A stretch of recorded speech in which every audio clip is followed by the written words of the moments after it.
Baby, it is that time. It is Thursday, and I am pumped up, you guys, for tonight's show because I got one of my own rocking with us in the locker room show. He's on a bye week, and we're going to get into that in a second. We are in the heat of the football season. For you young football players, you parents, you coaches out there, a lot of emotions running high right now, and we're going to get into it. But first and foremost, what's going on with my boy from St. Louis? What's up, Guru?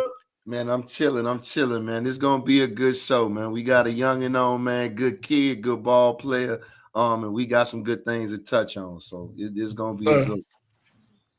Yes, indeed. I am excited. Like I Definitely. said, you guys, you see who it's about. It's about the young man in the middle of the screen. He's on his bye week. He took some time from his schedule, from the family time to join you guys in the locker room. He's balling out, you guys, this season. This is one of his best seasons, if not the best. He's got a new addition to his life and his family that we're definitely going to get into. But this is a young man that I've known since high school. He's always been focused, you guys. He's got a great support system around him. He's a dog up at Western Michigan in the MAC conference. So you guys can watch him and root him on the rest of this season. But like I said, he does it right on and off the field, and definitely somebody that you guys can get behind. So I'm not going to hold the lead anymore. We've got the great Jarvarius Sims with us tonight. What's going on, Jay? Coach, what's going on, man? I'm just glad to be back on the show. Glad y'all can make the text. Hey. And I knew as soon as y'all said me that this is the perfect time to do it since we're on the bye week. So, yeah, I'm just happy to be on the show, man. That's what's up, Oh man. man, That's what's this up. is a young man that's got big time energy, and he always wants to serve and give back. So I appreciate you, Jarvarius. Let's get right into it, man. I don't want to keep you too long tonight, but I was looking at some of the stats, and I know that you have been to a couple of other universities, and we'll get into that here shortly. But I was looking at some of the stats. And this is your best year, man. You're contributing on a high level. You're getting sacks. I think you're second on the team in PBUs. You're playing a lot of plays. So I want to ask you, what was it about this year where you feel like you just really been able to level up? For sure. Well, Coach, I feel like it's been a lot of things, man. But first off, I just have to say just simply just God just chosen to choose this year to elevate me and just put me in a perfect situation from my past schools or whatnot. Like just the coaching staff is new. Like this wasn't the actual coaching staff that recruited me. The staff that recruited me, they got new jobs, so they brought in some new guys for me, and I felt like that was just perfect timing. I didn't know the coaching staff at first, but when they came in, like within the first one or two conversations that we had, I knew that we was gonna miss real good. And I got in and I learned the scheme. So when spring started, I was meeting with my corner coach and the defensive coordinator pretty much every day. I was going in, spending extra time with them literally every day after practice, before practice, just truly devoting my time to my craft and just knew that this year just had to be a huge year for me. So just the preparation that I had, just on and off the field, the way I'm taking care of my body, cold tub, hot tub every day, trying to eat 3 to 4 meals, just all the little details, learning the playbook, like not just learning my role as a cornerback, but learning the whole defense, just allowing me to help, just help me play so much faster. So like, Yeah. Like I said, like that's the biggest thing, man. Like just the preparation on and off the field, really taking me to the next level.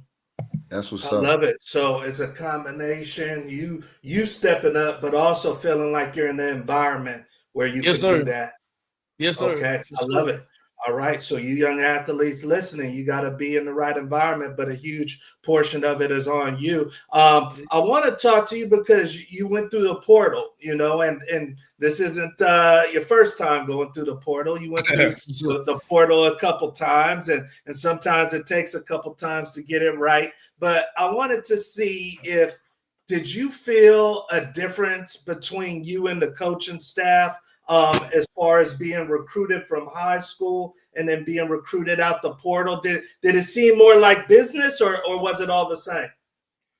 I say when I left Central Michigan in 2023 and went to UConn, I feel like that one was probably more on the business side of things. Definitely. But this last rodeo, like the visit that we had, me, my dad, my brother, when we went up there, even though it wasn't the same staff, like the position coach that recruited me, I definitely felt the love from him, and that's what eventually allowed me to decide to come to Western.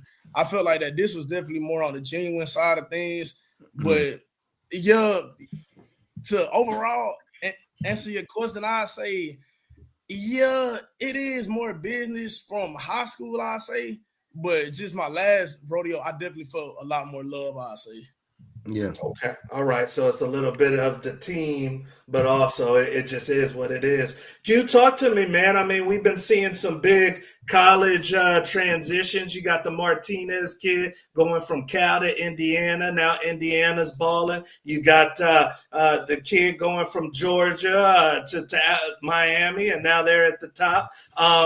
Do you think that coaches can still be about development and also be about nurturing these kids and mentoring these kids when they're actually paying them to come play for them? I mean, yeah, absolutely. I mean, man, whether the kids are getting, just because the kids are getting paid and rightfully so, that's still your job as a coach is to be able to develop these kids and not just develop them, but obviously develop them as quickly as possible. Because again, obviously the boosters, the athletic director, and more importantly, the fans expectations are now. It's always today. It's always this season. So yeah. Okay. So there's that combination where they got to be about now, but you feel like there still should be some keeping in mind that these are college kids.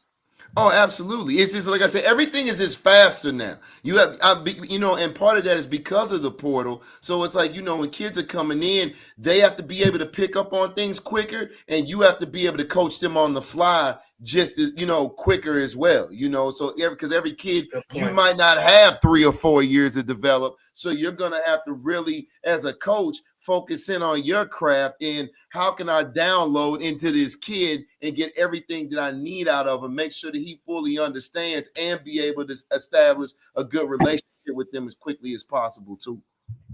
Wow, that's big. So you guys get it right here. Guru said that there has to be a relationship built. Right here, Jarvarius has said it depends on the program. He didn't feel the same from one transfer portal transition to the next. So thank you guys, and thank you, Jarvarius, for being open and honest with that right there. I want to ask you guys, and we'll start with you, Jarvarius, because you're in the locker room, man, and these coaches are making calls that affects your success. They got to put you in a good position. And recently we've had some coach firings. Obviously, the most notable was James Franklin. And then we saw Deshaun Foster get let go at UCLA. And they've been able to turn things around. Some people think that Dabo may be in trouble. But I want to ask you, Jarvarius, when do we know a coach's ceiling? Can an AD let go of a coach a little too soon? Do you think that the players should have some say so? How do you feel?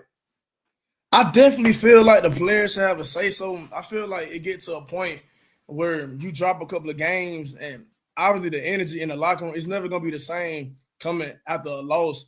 But I feel like when the energy is like too drained and like it's hard for the players to kind of bounce back and gather around the coach, and the AD and the other coaches can feel that from that head coach, I feel like that's probably when it may be time to let go. But as far as like the bigger schools, like the James Franklin situation and all the bigger coaches that's getting let go, I feel like that's a little bit of a touchy subject because, like those guys, like they, like those are programs that's already established. And I feel like sometimes with those type of situations, you kind of just have to just let it play out and see if the players can try to attract around that coach and pick up some more wins before the end of the season, try to turn the page on the season or whatnot, Because before we got on, you said you guys opened up with some losses and were able to turn that around, So completely. Sometimes it takes time. That's a good point right there. Q, talk to me. I mean, we've seen instances like UCLA where now all of a sudden that they're winning. So maybe it was a good decision to let go of Foster. Pittman got let go at Arkansas, and but I do remember last year, Q, that they were ready to let they go in Buckeye country after they lost to Yeah. Michigan, but we have a Yeah. different format. He makes it into the playoffs. They win it all, and now he's the best thing since sliced bread. So, how does an AD know a coach's ceiling, Q? Well, I mean, you gotta understand when, like, you talking about like blue blood programs, like, you talking about like Penn State and Ohio State.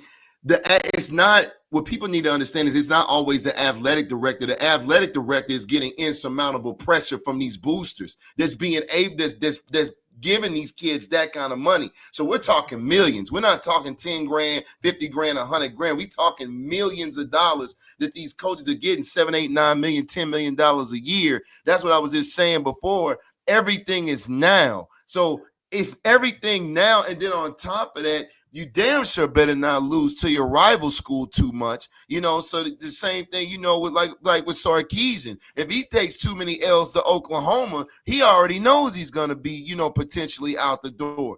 That's how it is when you take, what you're getting into when you take the steering wheel of a program of that magnitude, like a Florida State or a Miami or a Georgia, Texas. You already know what it is. Everything is now. Everything is today. Can't lose to the rival. And the expectations are to win it all every damn year. And if you don't, or you're not damn close, it's going to be a problem. And that's what we're seeing. Okay, so right there, you guys got it from the guru. I mean, it's just more pressure. This is pro ball. Jarvarius plays pro ball, you guys, and if he doesn't take it that way, then they're going to be looking in the portal for someone else. So I appreciate you guys sharing that right there. I want to go with you on this one, Jay, because once again, you're in the thick of it, man, and you're competing, and you've got friends in the DB room, but you guys are competing. I'm in the Bay Area, and the San Francisco 49ers have paid a pretty penny, as we all know, for Brock Purdy coming out of Arizona State. I think a guaranteed $265 million. Well, I don't know how much of it's guaranteed. I think 100 of it's guaranteed, but $265 million contract, you guys. But he's injured. And there's some grumblings around the Bay Area that the backup might be playing a little bit better than the starter. So I'll ask you, Jarvarius, should you ever be able to lose your position because of injury? And also, is that a good dilemma or a bad dilemma when the backup is making plays for the coach? That's a tough one right there, man. But I feel like it's kind of both ways you can go with that question right there. And the first one is like, it's good to have like that next man mentality because, like injuries happen in football and you can't control that. Like you can't control whenever your last play can be for the season or for that game or whatnot. And it's good to have those players in the backup role that can step up and, help lead the team or whatnot. But as far as like nowadays, especially even with college and stuff like that, like now you got like the starting quarterback making all, in some cases, millions of dollars, and then the backup role, obviously not making that much money. And I feel like it can somewhat be a bad look for that program when a backup player that's not making nowhere near as much money as the starter is playing better than the starter. And like that kind of put like the coaches in like a bad spot, being able to decide whether or not the backups to play over the guy that's making the millions of dollars. So like that's a tough one, man, but that's kind of my opinion on that whole thing right there. Definitely right there. And obviously now it's coming into college a little bit more. Guru, is that a good dilemma when your backup is making plays and he's not making as much money, or is that a bad thing for the staff? Well, no, it's not a bad thing. I mean, man, it was funny. I was this last week I was on I believe it was on Netflix or Tubi, and I was watching Kurt Warner's movie, right? I didn't even know Kurt had a movie, right? But and it was interesting to watch. But again, if you remember his career, Trent was the man when Kurt got his shot in the league from the Arena League, right? Trent Green was like balling and went down, and Kurt just took over. Like he said, it's football. It's like that. The thing about it, too, in regards to being a backup, you might not be getting paid as much money, but when you do step into that starting role, now you're auditioning. So you might not be there long as the backup because you auditioning possibly to end up being QB1 somewhere else and making that kind of money after all. Good point. Good point. So, hey, NFL coaches need wins or else they're out the door. So they're going to go with the hot hand, whoever's making plays. But to Q's point, if you're the backup, you better ball regardless and not worry about the starters' emotions. We're on to our next topic. You guys ripping and running with the superstar, Jarvarius Sims. Star DB at Western Michigan. He's locking up MAC receivers. He does it on Monday, Tuesday, Wednesday, Thursday. Whenever they need him to lock up some receivers, he's ready to go, and you guys can watch him. You guys play all days of the night in the MAC, huh? Literally, man. Monday, Tuesday. It may not be nothing, but about 12 fans in the crowd when it get cold, but you got to build your own energy on that sideline, man. I love it. I love it. Cold out there. Does too. He brings it. So he's going to dump somebody in the snow on a Tuesday night. So you guys keep an eye out for Jarvarius. But we're on to our next topic, you guys. And this one's good for you, Jay. The constructive coaching. Because obviously, we work with a lot of young athletes. And some of these athletes they say, Coach Wood, I don't know if coach really likes me, if he doesn't like me. Sometimes he's yelling at me. How do you judge Jarvarius if a coach just wants to get you out of his program or if it's just a little tough love? How do you judge that? I feel like you kind of just have to have that sense of feeling in your spirit or whatnot. But as far as that go, you gotta have tough skin too, man. Like you have to realize, like nowadays, especially with everybody making money and all this, and it being a 1-year team with the transfer portal, like it's gonna be completely different rosters every year. It's gonna always be like a different roster. You're gonna have 20 new DBs that's gonna come in the next year. So like you have to understand that like it's a business standpoint. So if you're not producing or you're not producing as much as you should, like you have to accept if a coach is hard on you. And as far as like them. As far as you having the feeling that they're going to push you out the door, I feel like that's something you kind of just have to really just pray about and look at and see where you at, like, as far as your situation goes. So, like, if they being real hard on you and you're doing everything right that you could be doing from on and off the field, making sure that, that your grades right and all that, and they still kind of at your neck about particular things, I feel like that's something you kind of got to take a note on, like, like maybe this coach, maybe it's not tough love. Maybe he kind of do have something against me or whatnot. But I try to take the approach where, like, business is business, man. And you got to be able to handle whatever the coach say. And you kind of got to just move forward and just stay focused on the main goal at the end of the day. I love it right there, professional approach. Guru, let me put the parent hat on you, man. You go look from the sideline and the coach is pretty hard on your kid. How do you tell if it's good and constructive or if you need to maybe go talk to coach? I mean, well, sometimes, man, it's a fine line. I feel like, and especially like if we talk about on the college level, that's just something you're not gonna do. I mean, on the high school Pop Warner level, it's kind of like, it's. You kind of look at it like this, man. You have to teach your kids the coach is not here to like you. He's here to make you better. Right? So don't focus on the like or not like. Focus on is that because it's been some coaches that I couldn't stand, maybe couldn't stand me, but they made me a better player. That's what I'm here for. That's it. These coaches are to make you a better man and make you a better player, right? So liking you is not at the top of the list. I mean, it's not where it's not important at all, but it damn sure isn't at the top of the list either, right? Gotcha. So that's the whole key. If you have a coach, and you have to take that in stride. You take it more like my man said, you have to have tough skin. If a coach is riding me and on me, well, that's more you get concerned, like we said, old school, if the coach isn't saying nothing to you at all. If he's on you, that's making you better. So look at it from that angle and don't worry about if he likes you or not. Get better. Okay. All right, and I know some of you guys, whether you're watching live or recorded, I know some of you guys have that question because we've been fielding that question with Before You Go Pro. And you hear Jarvarius say, hey, it's a little intuition, but you got to have some tough skin. Then you hear Guru say that, hey, you got to be pushed if you're going to be great. You got to be pushed if you're going to be great. So I appreciate you gentlemen sharing that. We are on to our next topic, you guys, which is the lightning round. And Jarvarius has been through the lightning round before. He is ready to go and rock and roll. I got a great list for you, Jay. And you know how we get down, man. So you got 60 seconds. 60 seconds to get through our list. Now, I don't know what your favorite restaurant is in Kalamazoo. I know you're in GA right now, but it's a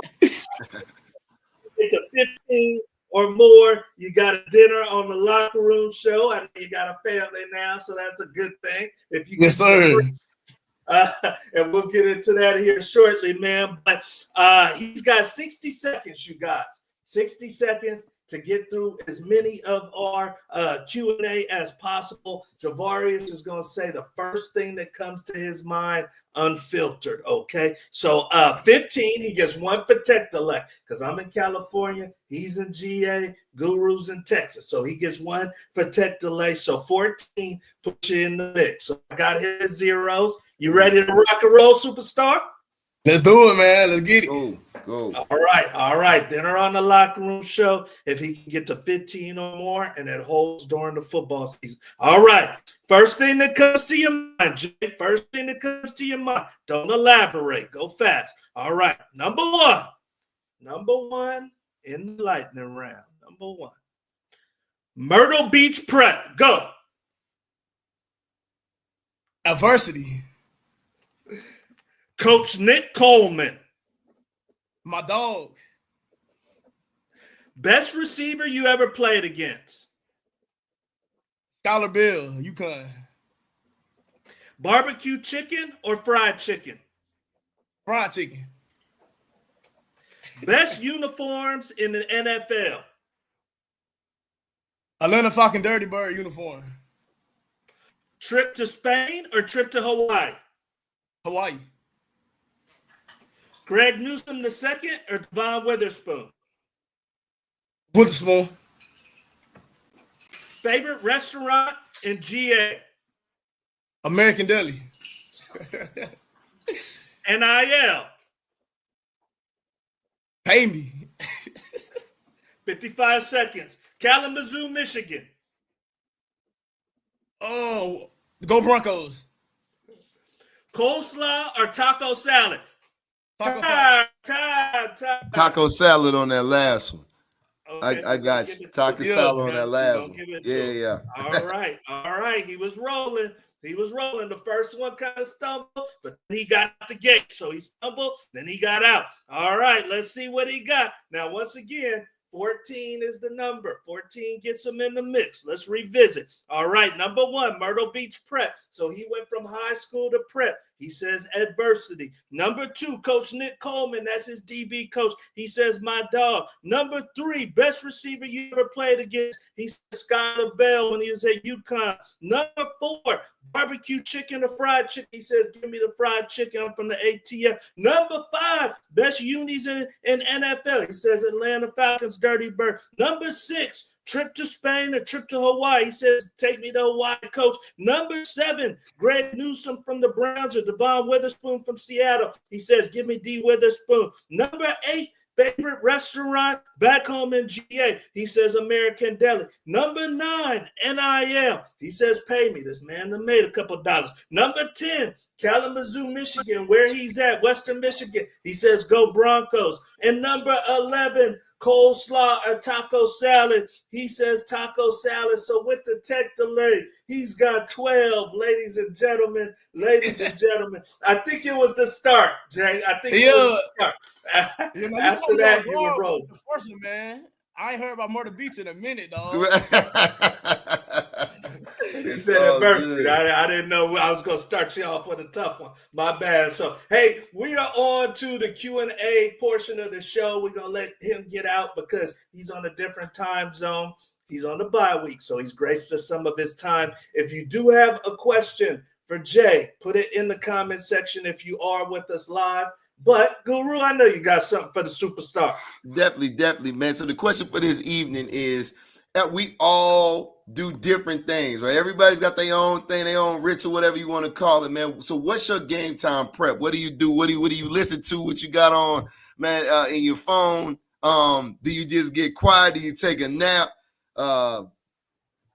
What's the process, man? You getting yourself mentally ready for the game? Right. So my game day routine, I say it's a slow build up, man. So we get up and we have to go down and eat breakfast. But me first, I like to go down. I like to get treatment done. So like I like to have the trainers, like kind of massage out any little kinks that I may have in my legs or whatnot. And then I eat, and then we go through our regular process as far as meetings and all of the extra stuff, meetings, walkthroughs. But me personally, from like, let's say the game is like, let's say it's like a 3:30 game. So for the whole morning, like I got my headphones in, I'm listening to straight gospel. Got to get all my glory to my Lord and Savior. That's what's up, man. That's what's up, It's right straight there. gospel, man. So Yeah, we got Marvin Sapp, Tasha Cobbs, Kurt Franklin. yeah. Like I had a whole list and just straight gospel playlist. That's what's up, man. Easing my mind and my body. And then, so like, kind of just calm my mind. I say my prayers. I talk to my parents during the downtime, and we always get our prayer in. So every game, we never forget to pray. And then as we get closer to the game, as we get to the stadium, then that's when I flip the switch. So like, that's when I go like a little violent on the music, man. Like, it's gotta be a little violent. So I throw on, my favorite Atlanta rappers or whatnot, and like that just kind of just get me in the switch because like you can't be all chill when you're on the field, right? I had to go and I got your opponent is turned up. You can't be praying and your opponent is turned up. Hey, right? Yeah. And I love it, man. That's and before we let you go, man, I just want to, for one, how I love how you're getting down, man. You always are positive. You do the right things off the field. So I wanted to talk to you, man, and let you speak on this new addition to the family. Absolutely beautiful. And you've been able to juggle everything, man. What does having a child now, Jarvarius, how has that affected you as a young student athlete? Man, I say it completely changed my life, man. It's just changed my way of thinking on a lot of things. Really changed my perspective, especially having a little girl, a daughter. Like you got to be a lot more caring and loving, and it just completely just changing everything for me, man. Like I got a picture of her right here, and like that's just my little best friend, man. Like I love her so much. Just being able to just come back after practice because they stay with me, her and my girlfriend. So like just being able to juggle those different tasks of being a dad and a football player, like during fall camp, I wasn't quite sure how it was going to go, but that was my best fall camp that I had, man. And I feel like just that extra motivation, being able to, just knowing that I have a chance to provide for her in the future, like that just allowed me to just go so much harder, man. It just give me so much more to play for. So that's definitely the reason why I do a lot of things I do. That's what's up. That brings me to my next question, and I want to let you get out of here. But maybe to the young men that are listening that have a girlfriend and they're wondering should they get serious or not, what advice would you give to the athlete that's dating? I say, well, the same thing I say to a lot of things, man. Like you gotta pray on it. Like like you gotta ask God and just seek God to find that comfort and just hope that He give you. Just the right mindset as far as approaching, like being in a relationship or whatnot. Definitely got to incorporate God in everything you do. So praying with your partner and stuff like that, like that's something that definitely helped me and my girlfriend out, just being able to pray and just take care of our kid together. Like it just make everything so much more smooth and when you on one accord with things. So I feel like, like he can kind of go both ways. Like I know some people can be kind of unfocused, and if you feel like you can't handle and juggle the task of being, in a relationship, then I say then maybe just take a step back. But if you truly know that you can handle it, and you can still be the same guy every single day and still keep the same routine, and it won't affect your routine of trying to make it to the top, then I feel like it's definitely a good thing to have for sure. Yeah, I mean, it, I look at it, man, that's a pretty baby, man. But I look at it like, look, to me, that's a big advantage. And what I mean by that, especially if you in college, man, you know how it is in college, man, you not outside like that, right? The homies, they, out this and that, like, man, I'm at the crib, man, changing these Pampers, watching this tape for next week. That's it. Tell me I'm lying. Tell me I'm like, you at the house, man. You at the house, man, putting no little booties on, putting no little socks on, and breaking down tape. I'm chilling with a sound. That's all I'm doing. That's my everyday routine, man. It's hard to get stand inside all the time, man. And here's the thing, young. And here's the thing. Once you get to the next level on Sundays, you already used to having the transition is easy, man. You've been living a grown man life. See, that's the thing that throws a lot of boys off is once they get to the league, then they have kids because they got to try to change within the midst of that, and they used to living this fast life. But you already, man, been like, man, I've been living a grown man life for a little minute now. So the transition easy. It's just more money. That's the only difference. And y'all, y'all have to move, but as far as your lifestyle, it's an easy transition. You already living a grown man life. And already, you mature faster than the rest of these dudes. Mm-hmm. Jay, you mentioned being on one accord with your girl. If she wasn't willing to pray with you, would that throw you off? Would you not be as into her if she wasn't about that? Well, to be honest, yeah, man, like just growing up in a Christian household and having older parents and whatnot, like they always instilled that in me since I've been young. Like I grew up in the church, and like that's just who I am, man. Like my relationship just get closer with God every single day, and like definitely through hard times, I felt like me and God got closer. So yeah, so like that's definitely something big, man. That I feel like if you a believer, then you definitely should want somebody around you that's a believer as well. So I've been getting her faith.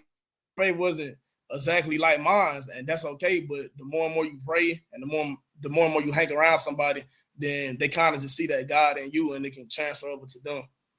Wow. All right, man. Well, we'll drop the mic on that note, man. That's dope. I'm just thoroughly impressed with you, dude, and it seems like every single year you up the ante. You get your mind, body, and soul on a whole nother level, man. So just keep doing what you're doing, and we're gonna be praying for you and watching you the rest of the year. Man, thank y'all so much, man. I enjoyed being on. Yeah, for sure. We want to give y'all flowers too, man. Y'all keep it up, man. People enjoy it. Y'all. Definitely. I appreciate it. All right, you guys. So have a good one, Jay. So, hey, that is Jarvarius Sims, you guys. Once again, you can just tell that. Yeah, man, he a grown man. He a mature kid. He a grown, man, he living a grown man life. He's mature. And see, what these kids don't understand, man, especially, man, you get in combine invites. That's the questions. That's what these scouts are looking at, man, as far as off the field. Man, you could be making all the plays in the world, but we've seen so much. I mean, look at all of our episodes and all of the, the episodes that we've had, and we're touching on subject matters of kids off the field making piss poor choices. But when you have a kid, man, especially, man, that young, you still in school, man, again, you're not outside making these dumb choices. You're not driving drunk and wrapping your charger around a light pole, right? You at home doing homework and breaking down film, and you're not living that type of life. Scouts are going to look at that like, man, this is a safe pick, right? This is a safe addition to our organization with, whatever team we're looking at. Yeah, because once you get past the third round, second round, you don't want to guess on exactly. The kid from the police station. It's not worth it. I'd rather have someone that is going to be solid in the community. He's going to show up on time to my meetings. We getting this kid in the 4, 5, 6 UDFA. I'm not doing no extra stuff. Period. Period. Yeah. And they looking at, as far as, man, your background, they look at, man, especially if you happen to be a 2-parent household, that's all a plus. So you got a kid like him, well, man, that's an automatic win. We see him on the field. We didn't see all the tape and all of that. But as far as off the field, he's not a problem. He's a dad. Like he gonna show up to practice, right? Like you said, we not picking him up, man, from the precinct or anything like that. He's out here doing his thing, man. This man come to ball, man. He got bills to pay and a mouth to feed. That's a kid you want to sign. Talk to me, Q. You think some of these coaching firings gonna come to bite some of these coaches or these programs in the butt, or you think, hey, if you're not winning, move on? Well, man, I mean, it's hard to say, man. It's hard to say. I mean, man, Newhousel's doing this thing out in UCLA, man. I don't know what happened. I love Deshaun, man. Played against him. Man, my good friend Brian Fletcher, man, that's his, one of his best friends, man. They balled together for 4 years at UCLA. Good dude, great. He was a great running back, college but I mean, it's about, man, can you get these kids to respond to you, man, to win? Sometimes it is where, these ADs, I feel like in some cases are pulling the trigger a little bit too soon. Like I said earlier in the show, from pressure from boosters in regards to money. And sometimes you do need to give a head coach an opportunity to try to turn that season around. Does the timeline change? Back in our day, it was what? Give them 3-4 years. Right. Does the timeline change with the portal and the money? Is it still 3 or 4 years you should give a coach, or is it different? No, it's not. It's so much money flying around, and it's such a sense of urgency. Like, for example, with Penn State's coach, they'd rather fire him, buy him out, and get somebody else in here that can win today. That's how sense of urgency, and that's how much money's flying around, and that's how big the sense of urgency is when you're in these major programs. They would rather buy you out and get you out of here and get a coach in here that can figure it out and win. That's all that matters now. Nothing else matters. It is wins. And the thing about it, too, people don't get, when you have a winning program, it's bigger than just W's on the board in regards to your conference, this and that. This trickles all the way down to enrollment. You know that. You saw what happened at Boulder. Their enrollment went through the roof in regards to Deion's success, right? So the football program sets the tone for the entire university on multiple levels. Yeah, on multiple levels. And CU's case, the state. Yes. With retail, restaurants, absolutely. So it's that deep. Yeah, no, that's a great point right there. So what Q is saying is, you guys, we all want the glitz and the glamour, but with the glitz and the glamour comes very high expectations and pressure. So that's why you come into the locker room show, to hear it from athletes like Jarvarius that are going through it, to hear it from coaches, to hear it from agents and the different people that we bring into the show. So hopefully you guys enjoyed tonight's show. Before you go, if you haven't already, I don't know why you haven't, but if you haven't already, please make sure that you like, subscribe, and share. We rock and roll all season long, you guys. There is no off season for the Locker Room Show, and we are talking to some amazing guests that we are working on to get in here to talk to you guys specifically. So please make sure you subscribe, make sure you share with your friends, make sure you share with your coaches and your teammates. Also, this is heavy time as far as recruiting. The early signing period is coming up early December. Some of you guys don't know, it moved from the end of December to early December. So it's getting more and more serious. Obviously, we have the regular period in February, but definitely check out Before You Go Pro. Make sure you grab some resources. Make sure you reach out to us if you're looking for some recruiting support. And then you heard Jarvarius in the lightning round when we said NIL. He said, pay me. He said, pay me, but you got to get in position to get paid. So we teach you how to get in position to get paid. Check out NILLLC.org. Once again, NILLLC.org, and get some free education on how to get paid in this NIL era. Q, real money, baby. I mean, these kids making more than us. Hey, man, it's like that now, man. But again, like I said, that's why you got to win today. Everything is today. Yeah. It has to be today, man. It's too much money flying around, man. There is no next year, 2 years, 3, 4 years. Everything is today, man, or else. And that's the ball Is game. it more volatile for a college coach or an NFL coach? Man, I would say a college coach, man, because college, you got to think as far as viewers and fans. College is it's bigger as far as a fan base, right? And it's more viewers, man. College football is even more, it's more viewed than NFL football. You wouldn't think it, but that's the truth. No, that's a great point. That's a great point. Ain't too many regular season NFL games can match the Michigan, Ohio State Yeah, game no, or it a doesn't get bigger Miami, than that. Florida Doesn't get State bigger than game. that. So that's a great point. So I hey, also you want, guys, actually, go ahead. you know what? Actually, my bad, T. I wanted to say one more thing too, because you had mentioned just a minute ago in regards to early signing date. If you're a sophomore, right, especially don't be where you rank 3, 4, 5 star early on, and you look, okay, I know I'm a D1 caliber athlete. I know I'm starting to get letters. I'm starting to get offers.